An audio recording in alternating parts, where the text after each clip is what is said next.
Metro ಪ್ರಯಾಣ ದರ ಏರಿಕೆಗೆ ಸಂಸದ ಪಿಸಿ ಮೋಹನ್ ಗರಂ ಆಗಿದ್ದಾರೆ. ಸರ್ಕಾರ ದಿವಾಳಿಯಾಗಿರೋದನ್ನ ಬಚ್ಚಿಡೋದಕ್ಕೆ ಪ್ರಯಾಣಿಕರಿಗೆ ಬರೆ ಹಾಕ್ತಿದ್ದಾರೆ. ರಾಜ್ಯ ಸರ್ಕಾರದ ವಿರುದ್ಧ ಪ್ರೊಟೆಸ್ಟ್ ಮಾಡಿ ಅಂತ ಪಿಸಿ ಮೋಹನ್ ಆಕ್ರೋಶ ಹೊರಹಾಕಿದ್ದಾರೆ. ಮೆಟ್ರೋ ನಷ್ಟ ಭರಿಸೋದಕ್ಕೆ ರಾಜ್ಯ ಸರ್ಕಾರ ನೀಡ್ತಾ ಇದ್ದ ನೆರವು ಸ್ಥಗಿತ ಆಗಿದೆ. ರಾಜ್ಯ ಸರ್ಕಾರದ ಆಡಳಿತ ವೈಫಲ್ಯಕ್ಕೆ ಪ್ರಯಾಣಿಕರ ಮೇಲೆ ಹೊರೆ. ರಾಜ್ಯ ಸರ್ಕಾರದ ವೈಫಲ್ಯ ಅಂತ ಸಂಸದ ಪಿಸಿ ಮೋಹನ್ ಪೋಸ್ಟ್ ಮಾಡಿದ್ದಾರೆ.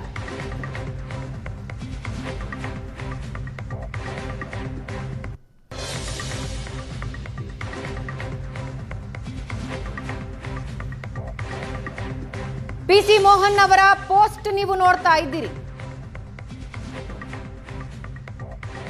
ಮೆಟ್ರೋ ನಷ್ಟ ಭರಿಸೋದಕ್ಕೆ ರಾಜ್ಯ ಸರ್ಕಾರ ನೀಡ್ತಾ ಇದ್ದ ನೆರವು ಸ್ಥಗಿತ ಆಗಿದೆ. ರಾಜ್ಯ ಸರ್ಕಾರದ ಆಡಳಿತ ವೈಫಲ್ಯ ಪ್ರಯಾಣಿಕರ ಮೇಲೆ ಹೊರಿಸ್ತಾ ಇದ್ದಾರೆ.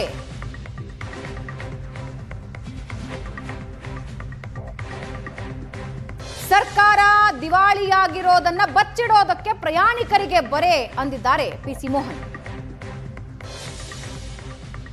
ಫೆಬ್ರವರಿ 9ರಿಂದ 5% ಟಿಕೆಟ್ ದರ ಏರಿಕೆಗೆ ಬಿಎಂಆರ್ಸಿಎಲ್ ನಿರ್ಧಾರ ತೆಗೆದುಕೊಂಡಿದೆ. ಅದರ ವಿರುದ್ಧ ಪಿಸಿ ಮೋಹನ್ ಹರಿಹಾಯ್ದಿದ್ದಾರೆ.